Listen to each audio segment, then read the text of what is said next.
আমার আসতে একটু দেরি হলো। আসলে আমি নবান্ন দিয়ে আসছিলাম, তখন অনেকক্ষণ নবান্নের ছাদের দিকে তাকিয়েছিলাম। যদি বলে হেলিকপ্টার থাকে, কারণ শুভেন্দু অধিকারী আশা করে বসে আছেন যে মমতা বন্দ্যোপাধ্যায় শেখ হাসিনার মতো হেলিকপ্টারে চলে যাবেন আর আরেকটা হেলিকপ্টারে নিয়ে আসবেন। তো দেখলাম নবান্নের ছাদে হেলিকপ্টার নেই, আর ধারে কাছে শুভেন্দু অধিকারী নেই। শুভেন্দু অধিকারীর আরো বড় দুঃখ যে উনি যে বিজেপি অফিসটা খুলে দিয়েছিলেন, জুনিয়র ডাক্তাররা সেখানে শুধুই বাথরুম করতে যায়। এই যদি জুনিয়র ডাক্তারদের বিজেপির প্রতি আস্থা হয়, তাহলে আপনি কি করবেন? এবারে দেখুন, আমি না মানে সিপিএমের সমস্যাটা বুঝতে পারি। 13 বছর তারা ক্ষমতায় নেই, কিন্তু তারা এটা মেনে নিতে পারে না যে মমতা বন্দ্যোপাধ্যায় ক্ষমতায় আছে।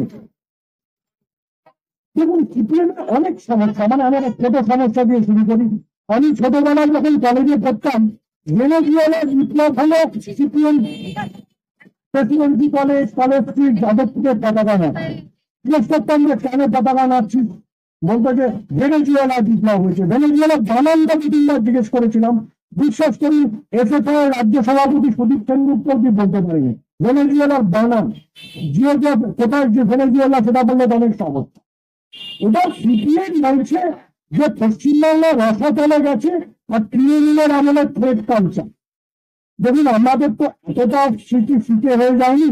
আমাদের সবার সিপিএমকে